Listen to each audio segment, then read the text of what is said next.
All right, and we are recording, and hopefully everybody has gotten the link.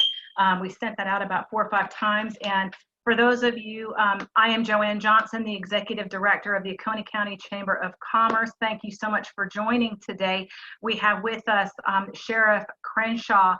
Sheriff, thank you so much for agreeing to be a part of this webinar. I appreciate you having me.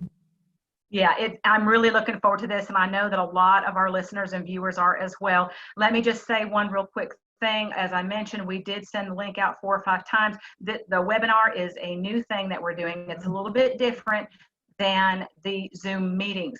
If some of your friends or coworkers maybe did not receive the link and are worried that they're going to miss the content in this, please know that we are recording this message today, and as soon as we're finished, I will get that in the email, and that will get emailed to you as well through the chamber.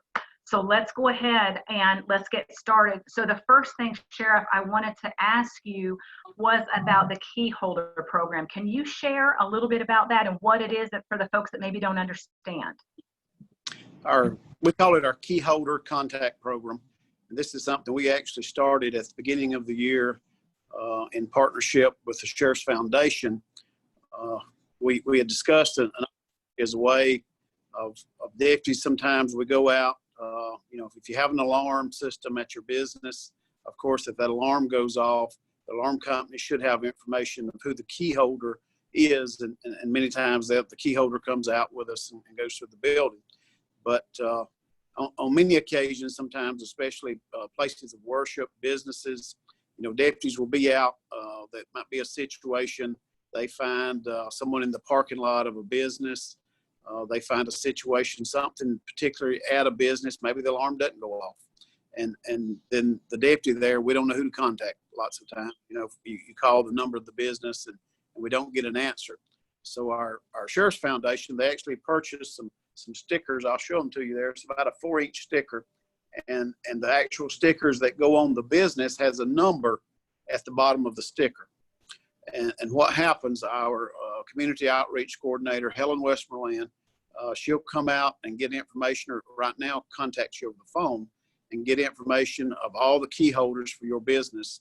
And then she'll come out after hours and put one of these stickers on your door, on the front of your business. What happens there, if a deputy's out, he has a problem, he needs to get in touch with someone for a problem at your business or at your church. He'll call that number in to our dispatch. Our dispatch will look up number 51. And in our database here at the Sheriff's Office, we have who to contact that owns that particular business. And, especially now as we're going through this pandemic, a lot of businesses are closed. So, if you haven't already gotten a sticker and would like a sticker, there's no cost for this program. We've had some businesses and some different organizations to say, well, we'd like to make a donation.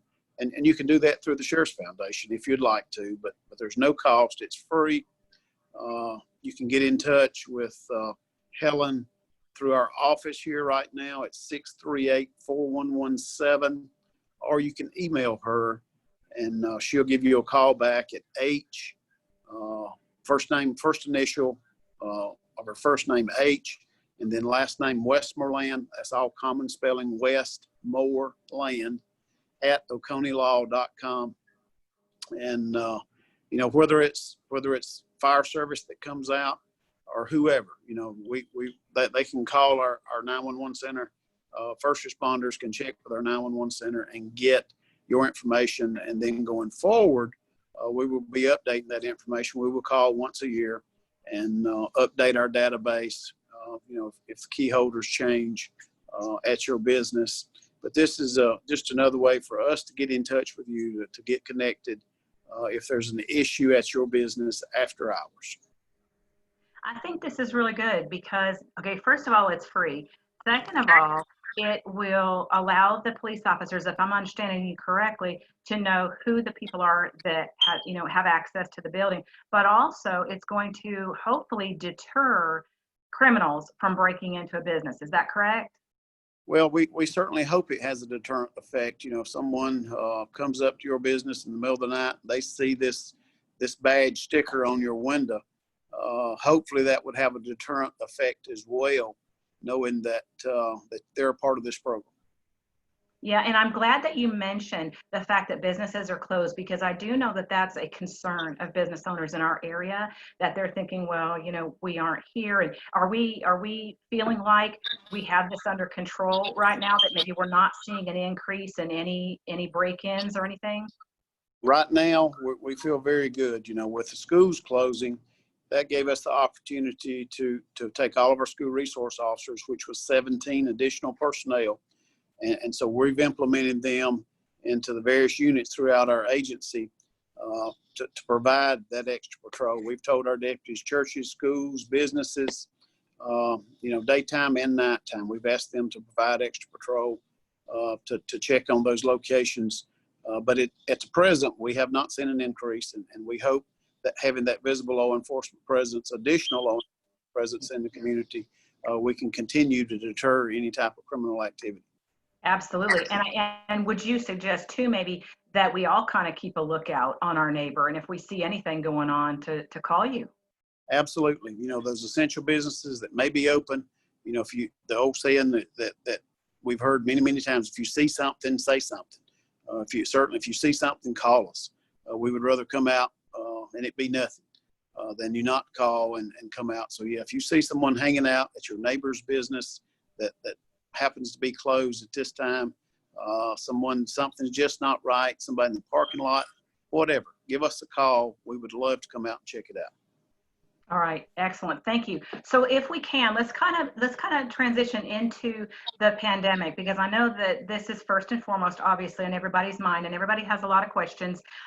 Can you speak a little bit about the governor's directive that he recently gave about your authority to be able to disperse groups? Have you guys had to do that? We have not at this point. After the series of governor's orders that comes out, certainly we have to reach back out to our partners, to the governor's office, to sometimes get some clarification. That particular order with 3 or more people gathering together, that was something that we asked for some additional clarification on, because obviously, and the governor's office is in agreement, no one wants to violate anybody's constitutional rights. Some questions that we had after the order initially came out was concerning places of worship. And certainly you have a constitutional right to assemble, to pray. So obviously that was clarified, and the governor's office clarified that as well, with that was not included in the order. So, what or the intent, I think, of the governor's office and the attorney general as well, Alan Wilson, tried to clarify this. This was for purposes of unruly crowds, people gathering, that were causing disturbances, things of that nature that we've tried to address. With that being said, last weekend up at one of our boat ramps up in Salem, we had a large gathering of young people, and it was very concerning to us. So I contacted Duke Power, and we actually agreed to close that particular ramp with their permission last Monday morning, before the latest order come out about closing the boat ramps. So that's the only issue that we've seen so far, as far as crowds gathering when they really not supposed to be. But I've had some calls about weddings. Weddings are certainly that's covered. I mean, you've got a constitutional right to have a wedding. We just cautioning people to follow the CDC guidelines if at all possible. This is a very contagious virus that we're dealing with, and try to limit as much as you can, even those rights that's afforded you under the Constitution, to gather to worship, funerals, weddings, things of that nature. So when they say don't gather in groups of more than 3, and this is something that I get called on a lot too, they're not, a family of 5, they're not looking to break those up. That's not what they mean, right? Exactly. That it doesn't apply to someone's home, someone's family. It only relates to out in public locations, and we're not really concerned with 3 or more people we're not stopping, we're not checking people to make sure they're all in one family. But if we get calls of a crowd of young people in the parking lot at Walmart, we've had some calls of young people gathering on the lakes, things like that. That's where this order is intended to try to prevent this from spreading so rapidly, to prevent groups of 3 or more from gathering. And I know one of the calls that I received the other day was from a very concerned business owner here in town. And she and her staff were concerned that people were gathering within the store, and she felt like they were touching everything, and maybe like the stuffed animals and different things, kind of throwing things around, and they were gathering in small groups. And from her perspective, she was really frightened because she thought, gosh, I'm considered essential and I need to be here, but I don't need to get this virus. The information that I was told to pass on to her was that she needed to call her corporate office and ask them to write a policy or extend a policy. Is that your feeling? It is. I encourage businesses. We've had a couple of businesses I've seen to implement some social distancing guidelines for their particular store. They're not letting but so many people in the business at one time. Can't be more than 1 or 2 family members together. So certainly as a business, you have that right. You own that business. And I encourage you to implement some policies or company procedures if you're the owner of that business to prevent that. I wish, all essential businesses would do that. I think that's needed to control the number of people that's coming in a particular business at one time. You only let so many in, and more come in as others come out, and to prevent 2 or more family members from coming in that particular business together. But with that being said, if you have an issue or concern at your business, feel free to call us. If you're out in the county, we'll be glad. If you've got a group of 7 or 8 people that are gathered in a particular business, and for whatever reason, and you're concerned about that, call us. We'll be glad to come out and try to help you with that problem. Thank you for that. And it moves us into the next question then about, say, furniture stores, maybe that are told to close as of 5 p.m. today. And I know that there's a concern not only with furniture stores, but perhaps other stores as well. Are they allowed, do you know, to make deliveries? Their understanding is that they have to close right now as of 5 o'clock today. But does that mean that they can no longer do deliveries, or do we know? Joanne, that's another question or an issue that I probably would feel more comfortable getting some clarification on. There is something in that order about home delivery and being able to do that. So I'll get an answer to you later this afternoon and get some clarification so that I don't tell anyone wrong. But my initial thought is you might still be able to do that, but let me get some clarification on it. Thank you for that, because I appreciate that. Let's make sure that we get everything 100% accurate, and I really do appreciate that.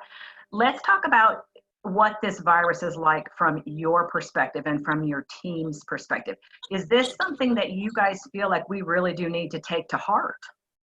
We do. I do personally.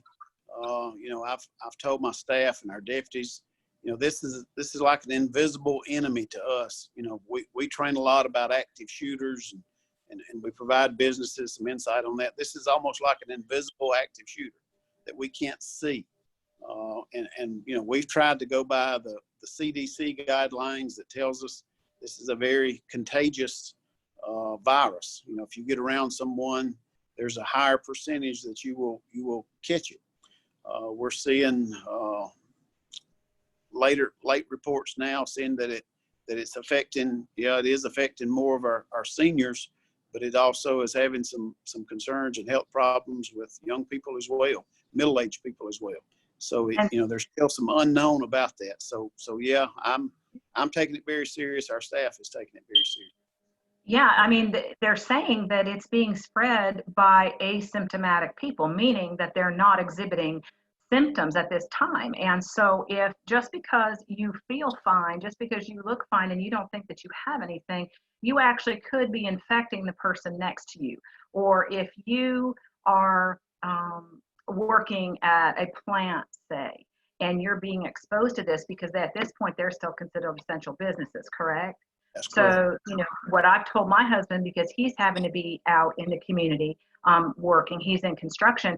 I mean, don't laugh, you guys, but I make him take his clothes off in the mudroom and leave his shoes in the garage, and he goes straight to the shower. And when I spoke with an emergency room physician about this, that was his recommendation as well. So I would encourage everybody to do that. And like you're saying, take it seriously. Just because we can't see it doesn't mean that it doesn't exist. And we would rather err on the side of caution and abide by the precautions and have fewer people get this. And if it doesn't turn out that Oconee County is completely entrenched with it, great. But maybe let's do that. Would you say that? Absolutely. I'm trying to put out some updates. I know on my Facebook page every day. So if you want to check that, I'm gonna try to do that every day to give our latest numbers. We haven't seen the numbers for today, but as of yesterday, we had 8 confirmed cases in Oconee County. I think there was like 14 or so in Pickens County, and like 69 in Anderson. So, it, like you say, don't take it too lightly. Those 8 confirmed cases, that doesn't mean that that's all we've got. That just means that's all that's tested positive. That's all that's made it through the DHEC process. Like you said earlier, some people are asymptomatic. They're not showing any symptoms, but can still be carriers from what we're being told. So we tell our staff to treat every encounter like that person potentially could have the COVID-19. Exactly right. And the confirmed cases that we have, like you said, those are the ones who maybe are in the hospital. Some of them, some people have not gone and gotten tested. They very well could have it. And some people think they have really bad allergies, but we don't know that for sure. So yeah, every interaction that we have, just kind of assume that there's a possibility that they could have it. And that's not to say, this is a scare tactic or everybody should panic and run. No, we need to be proactive, and we need to just follow the precautions. So do you anticipate, Sheriff, that Governor McMaster will do a stay-at-home order or no? From all indications, we've reached out, my peers, our other sheriffs, we've talked. From all indications, he doesn't appear to be moving in that direction at this point, but I think this week's going to be critical. I think that depending on how our state numbers look, maybe this week into next week, it is quite possible. We've looked at this. I know as a member of the Sheriff's Association of South Carolina, we've looked at it. We've looked at other states and what other states are doing. South Carolina's not that far off from what other states are doing, even though it's not called a stay-at-home order. We're in some cases doing more than other states that has already implemented a stay-at-home order. But this week's going to be very, very crucial, and I think by the end of this week, in determining whether our governor moves in that direction. Okay, very good. Tell us, because I don't want to keep you much longer, and I really appreciate you taking the time to talk to us. What are some things that we as residents can do to make your job a little bit easier? Well, you mentioned it a while ago. One of the things is not panicking. Keep in mind that we as citizens of Oconee County, we're all in this together, and we're going to get through this together. So don't allow yourself to get stressed out and have anxiety, be worried, and because when people get like that, then we're going to start seeing some social disturbances in some of our essential businesses. We're going to start seeing some domestic disturbances at home, and so continue to try not let this stress you out. Stay proactive. Try to stay calm. If you have questions or concerns, make sure that you're getting the correct information and not going on something that's unsubstantiated or something that somebody else told you that you don't know about. So the biggest thing I think we all can do as Oconee citizens is to remain calm, try to stay at home as much as we can, unless you need essentials. And if you do need essentials when you go out, continue practicing that social distancing. And as we can peak with this thing, we'll hopefully all get through this together, and we can actually be strong together by staying apart. Amen. Tell them one more time what your email address is, please. My email Not address, your email and your website, I'm sorry. my email address, if you have a question or need to get in touch with me, is first initial last name, M. Crenshaw, CRENSHAW, at Oconee, OCONEE, law.com. And to stay up to date with the latest information, you can check our website. We have a news link on our website at www.oconeelaw.com. We also have a sheriff's app, Oconee Sheriff's app, that you can actually download. It's free, and you can turn on your notifications in it, and any important information will be pushed out through our PIO, through the sheriff's app as well. Thank you for that. And on our website, oconeechambersc.org, you can also get to the sheriff's office. There are links on the COVID-19 tab for all of our businesses, our business members, their current hours, as well as local, state, and federal links. You can get all of the updates there. They update those daily. Please go to oconeechambersc.org and hit the COVID-19 tab. Sheriff, once again, thank you so much for taking the time. I know that everybody on the call appreciates it, and we will get this recording out to all of our members here in the next few minutes. If anybody has any questions, I mean, of course, call the sheriff's office. Any concerns, you can also call the chamber. It's my cell phone is 864-985-8020. We thank y'all for participating in the call. God bless you. Stay healthy and well. Thank you. We wish you. Sheriff. Thank you. Bye-bye. Bye.